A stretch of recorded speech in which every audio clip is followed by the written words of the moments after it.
Assalamualaikum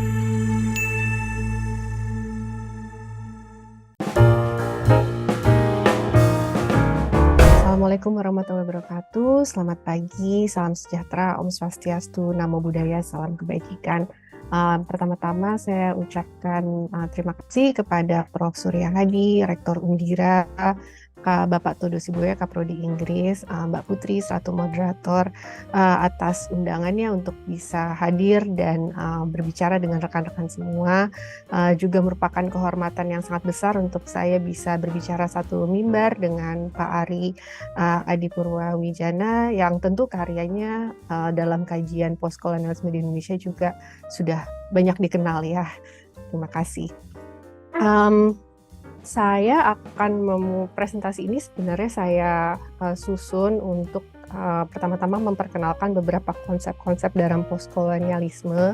Jadi mungkin ada beberapa poin bagi rekan-rekan yang mungkin sudah tidak awam dengan postkolonialisme, saya mohon maaf mungkin ada beberapa konsep-konsep atau istilah-istilah definisi yang teman-teman sudah tahu gitu ya.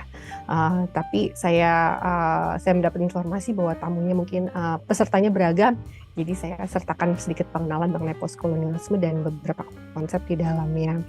Setelah itu saya berdiskusi mengenai contoh-contoh penerapan postkolonialisme dan dampaknya terhadap kajian-kajian ilmu yang lain di humaniora seperti kajian wilayah dan kajian media, kajian budaya populer. Dan saya akan tutup dengan berdiskusi menyampaikan paparan atau pendapat saya mengenai urgensi kajian postkolonialisme saat ini.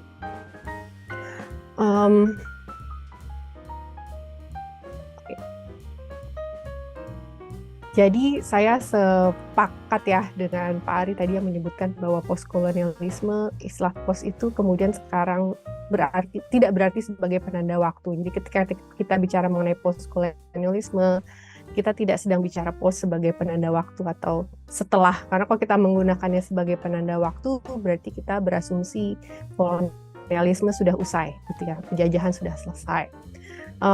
Karena seperti yang kita bisa ketahui apa yang sedang terjadi di Palestina saat ini, berbagai macam belahan dunia yang lain juga masih banyak bentuk ketidakadilan yang lain juga yang kita alami sehari-hari menunjukkan bahwa kolonialisme belum selesai.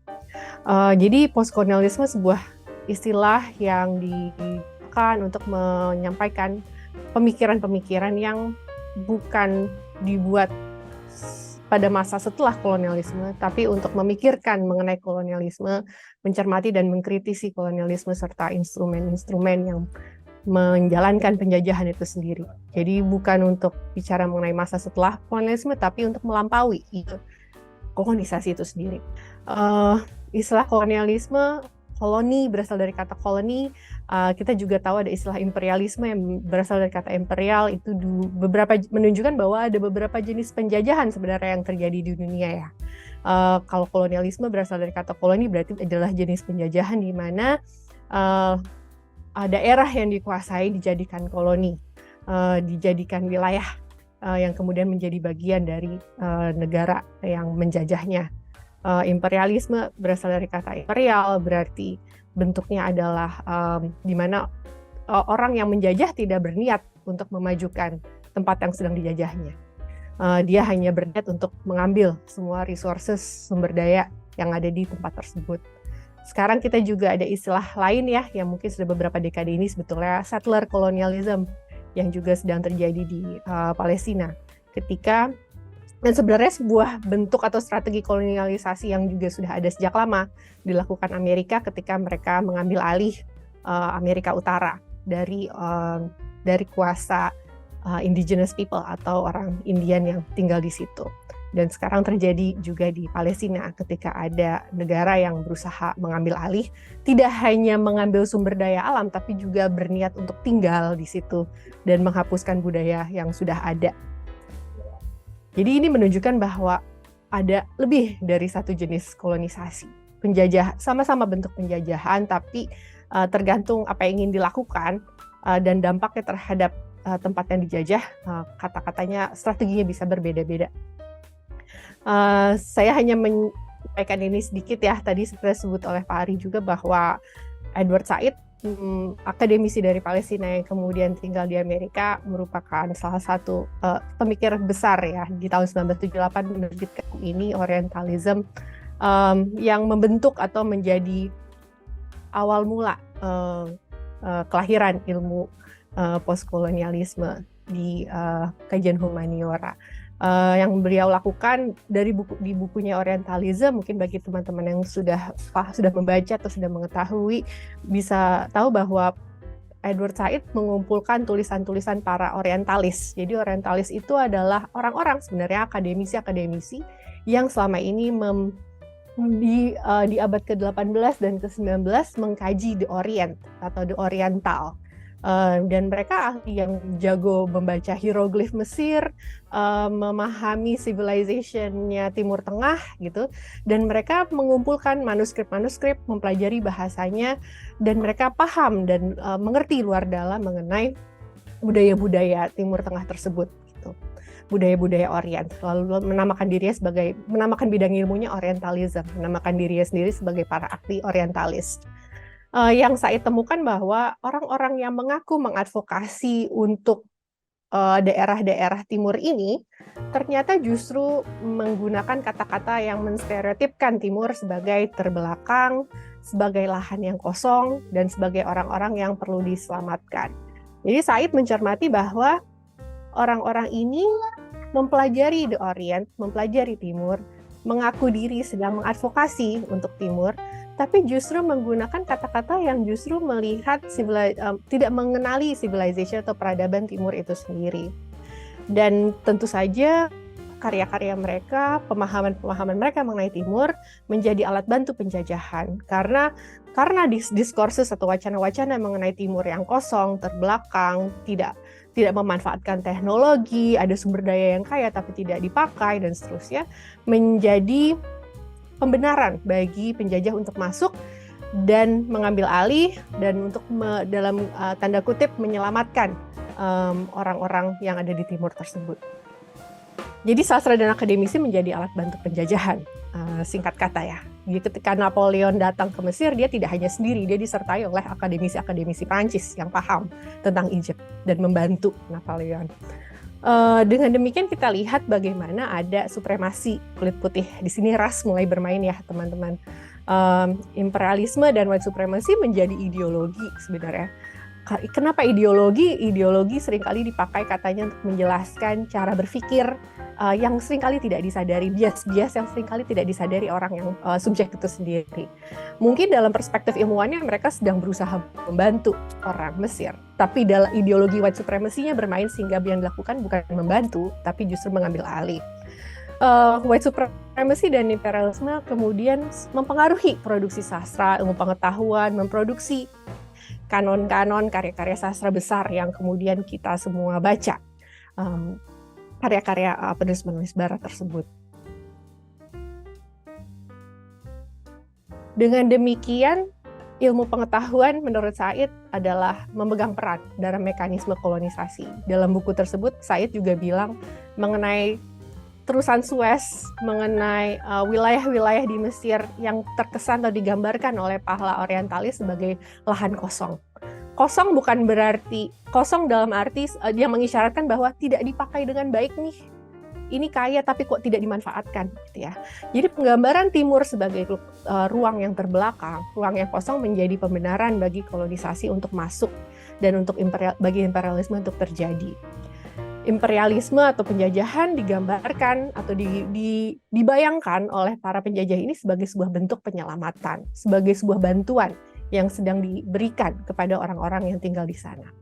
Dan mereka sebenarnya idenya adalah mereka penjajahan itu menjadi sebuah bantuan karena orang-orang ini tidak paham bagaimana caranya berbudaya, memakai baju dengan tertutup misalnya, atau tidak paham cara meregulasi suku-suku yang ada di daerah itu. Jadi idenya adalah membantu ya. Itu juga yang dibayangkan oleh settler. Banyak misionaris Amerika yang datang mengambil anak-anak Indian karena merasa anak-anak Indian ini perlu masuk surga dengan cara belajar bahasa Inggris, belajar agama Kristen dan lain-lain. Jadi lagi-lagi ada ideologi dan supremasi kulit putih yang sedang bermain di sini. Dan ini kemudian berdampak pada berbagai macam bentuk karya.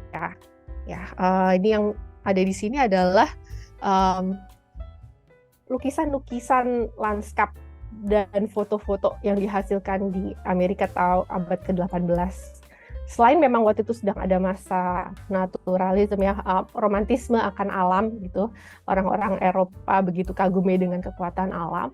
Tapi yang juga menarik di sini yang sudah mulai dibahas oleh para sejarawan adalah foto-foto lanskap ini dan lukisan-lukisan lanskap yang dibuat oleh orang-orang kulit putih didominasi oleh keindahan alam dan tidak menunjukkan ada manusia di situ. Jadi seakan-akan ini adalah lahan-lahan kosong dan tidak ada civilization, tidak ada peradaban. Yang kemudian dan ada sejumlah art historian yang juga meneliti foto-foto para fotografer masa itu yang sebenarnya ada scratch-nya atau apa ya, dikupret gitu ya, bahwa sebenarnya ada foto, ada orang Indianya di situ, tapi kemudian mungkin dikotor atau dikoreksi oleh fotografer secara manual sehingga seakan-akan nampak sebagai lahan kosong ketimbang ada orangnya. Jadi ide-ide imajinasi ini yang kemudian dikirim ke Inggris, negara-negara di Eropa untuk membayangkan bahwa ini adalah lahan kosong tidak terpakai, mari kita pakai. Idenya seperti itu ya.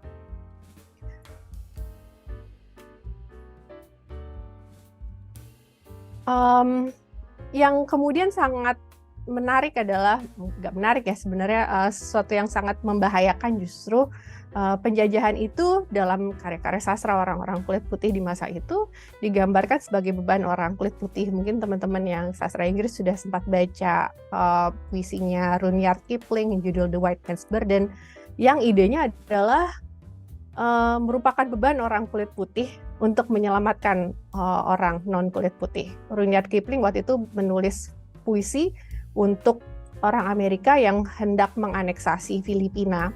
Dan idenya di puisi itu adalah Rudyard Kipling orang Inggris memberitahu ke orang Amerika adalah tanggung jawabmu sebagai orang yang beragama untuk menyelamatkan orang-orang di sana yang tidak paham agama, yang tidak mengerti peradaban. Jadi gambar-gambar ini muncul gitu ya di media bahwa kamu pasti lelah sebagai penjajah, lucu ya gitu ya. Kamu pasti lelah akan jauh-jauh harus ke sana, tapi itu tugas kamu. Kamu harus angkat orang-orang ini, kamu harus bawa dia ke civilization, ke peradaban. Penjajahan dengan demikian bersandar pada stereotip kita versus mereka. Yang kita ini adalah orang-orang yang dominan ya, yang menjajah. Mereka adalah orang-orang yang minoritas atau dalam kasus ini yang bukan ras kulit putih, logis versus primitif, dan orang-orang yang menjajah sebagai orang-orang yang paham kemajuan, tahu perkembangan, mengerti pemerintahan, dan orang-orang yang primitif ini kehidupannya sederhana, mereka tidak paham apa-apa dan seterusnya. Stereotip dikotomi seperti ini terjadi karena ya tadi yang Said bilang, mereka adalah orang-orang yang ilmu pengetahuan memproduksi ini gitu. Para orientalis, ahli orientalis memproduksi teks-teks ini, dan mereka tidak memahami bahwa misalnya orang Native American sudah punya civilization mereka sendiri. Mereka punya cara peraturan dalam bersikap mengolah sumber daya alam, melakukan negosiasi antar suku. Tapi dalam standar orang kulit putih itu bukan dikenali sebagai bentuk diplomasi atau birokrasi atau governance gitu ya. Dan dikotomi ini mungkin teman-teman juga bisa lihat ya, bahwa itu juga muncul di konteks-konteks lain, bukan hanya konteks-konteks penjajahan. Kita sempat melewati pemilu di mana dikotominya jelas sekali, us versus them-nya ya. Ada istilah kecebong kampret misalnya dan seterusnya. Itu semua menggunakan dikotomi yang sama. Teman-teman yang linguis juga mungkin mengenali itu ya. Bahwa dalam berbagai macam konteks dan lingkup kita sebagai masyarakat, seringkali masih ada pembagian-bagian ini. Politik-politik identitas ini masih bekerja. Walaupun bukan dalam konteks penjajahan.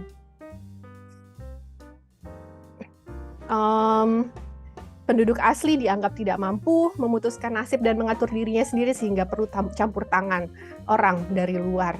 Dan ini juga bisa terjadi nggak hanya dalam konteks negara mengkolonisasi negara lain, bisa juga dalam konteks orang di kota merasa lebih tahu daripada orang di desa misalnya. Bahkan ini kemudian mengendap ke bahasa juga. Dalam bahasa Inggris ada istilah run amok gitu, ketika menggambarkan orang yang tidak bisa diatur, yang sebenarnya berasal dari kata amuk dalam bahasa Melayu. Jadi bahkan masuk ke dalam bahasa Inggris stereotip bahwa orang kulit non putih, orang yang bukan kulit putih itu biasa membuat kekacauan, tidak bisa diatur, itu bahkan masuk ke dalam bahasa Inggris. Lalu apa dampak Said? Saya termasuk akademisi atau dosen yang dibentuk atau dididik oleh orang-orang yang mempelajari Said ketika buku-bukunya pertama kali muncul 1980-an. Dan saat itu luar biasa di Amerika ya, terutama pahala ahli-ahli sastra, kajian-kajian humaniora melihat Said itu begitu revolusioner dan mengubah bagaimana cara kita memandang teks gitu. Ini dari pernyataan Pak Prof. Mandaka Budiman ini dalam pidato pengesahan beliau menjadi seorang guru besar. Beliau menyatakan bahwa karya Said itu menyebabkan kerja penafsiran atas teks bergeser menjadi penafsiran atas tafsir suatu teks. Jadi kalau sebelumnya kajian sastranya melihat teksnya, sekarang kajian setelah mengenal Said dan mengetahui apa yang disampaikan oleh Said, kerja para akademisi berubah jadi menafsirkan tafsiran itu sendiri gitu. Karena ternyata ranah ideologi itu nggak hanya dalam teks, tapi di luar teks. Ideologi itu nggak hanya mempengaruhi menulis, tapi juga mempengaruhi orang-orang yang menafsirkan penulis, orang-orang yang memperhatikan budaya. Dulu nggak ada orang-orang yang memperhatikan para orientalis dan meragukan pemikiran mereka. Tapi ketika Said muncul dan meragukan apa yang sedang mereka katakan, menjadi goyang ya ke universal truth gitu. Kalau orang semua bergantung pada akademisi atau universitas sebagai pembuat policy paling hebat gitu, ternyata nggak juga. Ternyata ada bias-bias yang bekerja di setiap institusi-institusi. Jadi Said membuka wilayah untuk tafsir.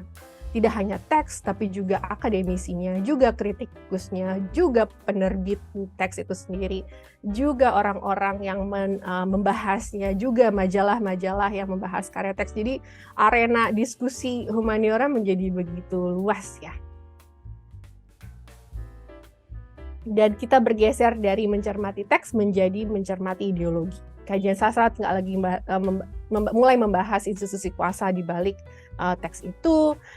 Kita tidak hanya mencermati keindahan teks, tapi juga mengkritisi ideologi di belakang teks, hal-hal yang tak sadar yang bekerja saat penulis menulis teks, dan hal-hal tak sadar yang bekerja ketika kritikus mengkritik teks. Kita tidak hanya mencermati karya sastra saja, tapi juga memahami konteks sosial politik yang menyebabkan karya tersebut ada. Kita juga mengkritisi institusi pendidikan, intelektual yang selama ini memegang otoritas atas subjek yang dianalisa tersebut, dan kita ikut bertanya apakah intelektual ini sudah cukup bijak, apa kita turut mengkritisi posisi intelektual itu sendiri. Dan ini muncul di masa ketika intelektual itu dianggap sebagai orang yang paling tahu ya, yang memahami dan bisa menjadi kunci dari perdamaian di dunia.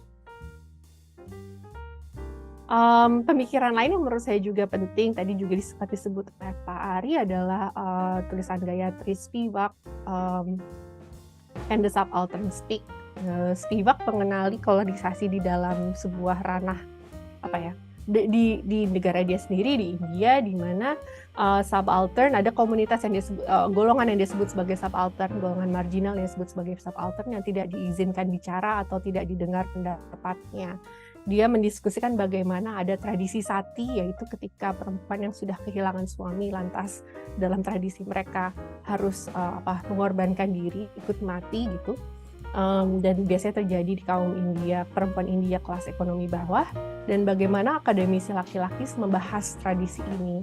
Spivak membahas bahwa akademisi laki-laki berbicara atas nama perempuan-perempuan India ekonomi bawah tanpa mengetahui situasi komplikasi yang dialami oleh perempuan-perempuan ini sendiri. Jadi idenya adalah selalu ada golongan-golongan yang tidak diberi mic gitu, tidak diberi mikrofon, tidak diizinkan bicara atas dirinya sendiri, selalu diwakilkan oleh orang lain, dan orang lain itu biasanya laki-laki, kelas sosial lebih tinggi dan seterusnya.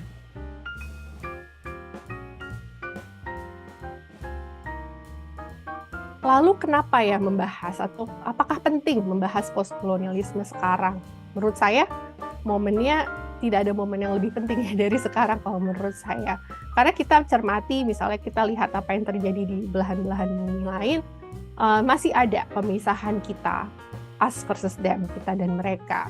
Kalau tidak terjadi antara negara satu dengan negara lain, terjadi di negara itu sendiri. Di Amerika waktu itu saat Trump ada peraturan refugee tidak boleh masuk, khususnya refugee dari negara-negara Islam. Berarti kan masih ada stereotip terhadap orang Timur, stereotip terhadap Islam.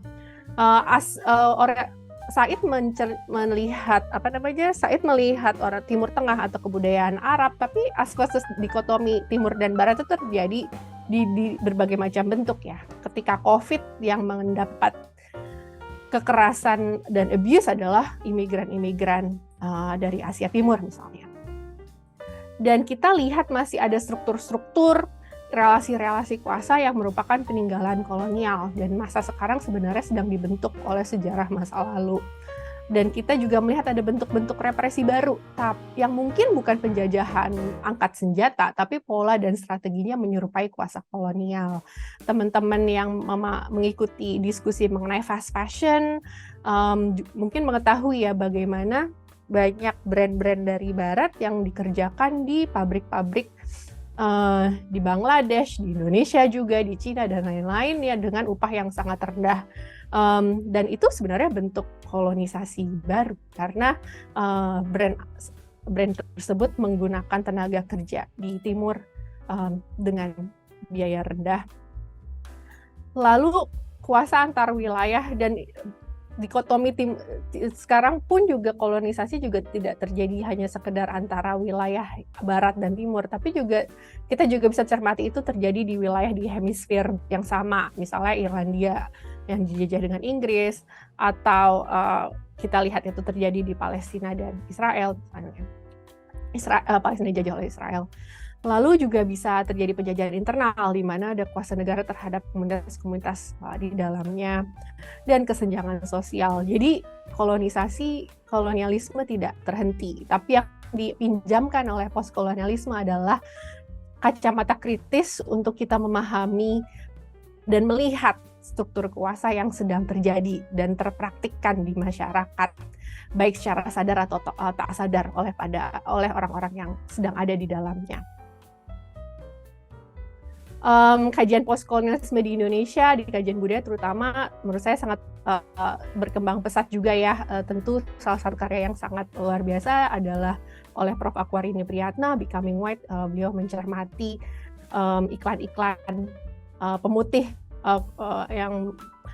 iklan-iklan untuk sabun dan produk-produk kecantikan lain yang berusaha memutihkan kulit yang lebih gelap. Ini khususnya ada, mungkin tidak di generasi sekarang, tapi khususnya di 90-an, awal 2000-an ya. Ketika idenya adalah kalau kulitnya gelap, tidak happy gitu. Jadi harus berubah hari per hari menggunakan kulit. Biasanya ada gambarnya, pelan-pelan 1 hari pemakaian, 2 hari pemakaian, sehingga kulit yang tadinya gelap tersebut menjadi lebih terang.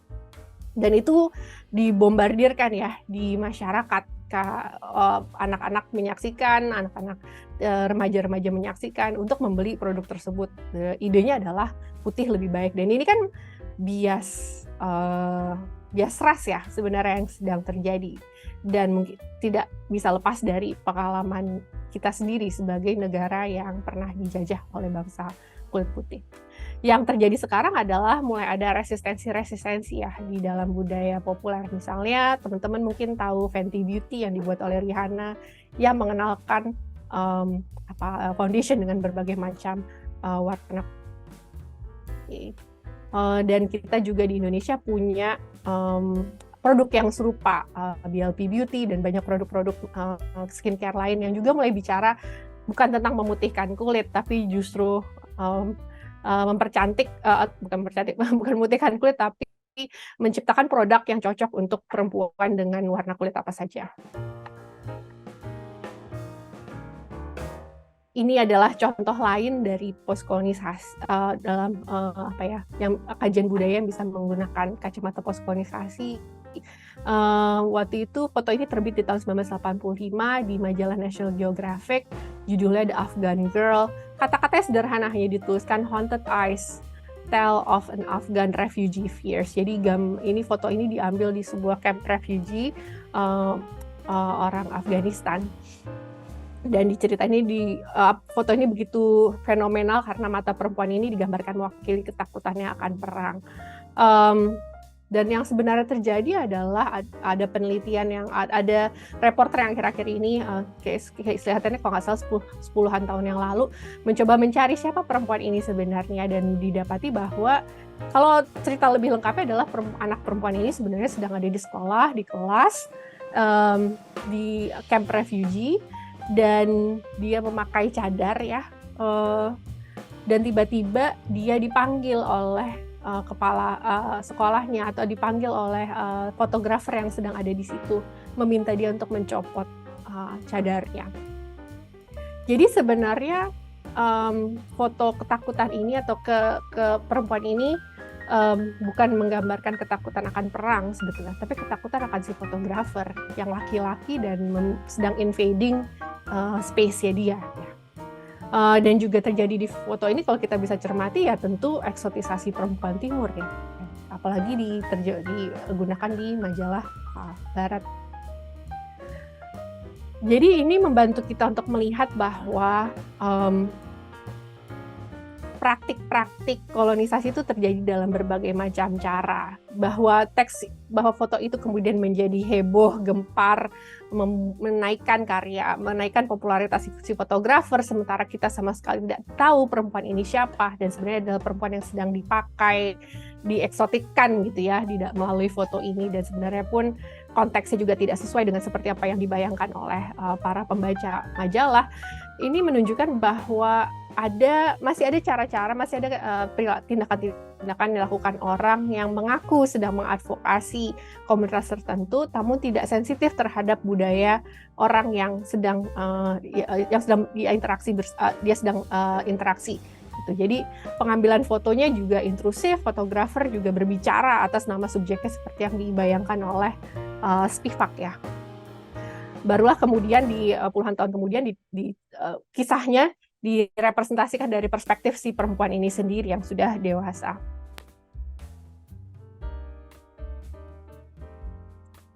Lalu apa ya tugas berikutnya? Masih panjang ya dan ini sebuah ranah yang penting untuk kita diskusikan dan bisa dimanfaatkan oleh siapa saja untuk mencermati relasi kuasa yang ada di sekitar kita. Tapi menurut saya yang juga sekarang sedang banyak dibicarakan adalah istilah dekolonisasi ilmu pengetahuan. Masih sejalan dengan ide-ide yang disampaikan Said ketika Said menyampaikan bahwa ada otoritas akademisi Barat berbicara atas Timur Tengah gitu ya, dan tanpa memperhatikan perspektif dari Timur Tengah itu sendiri.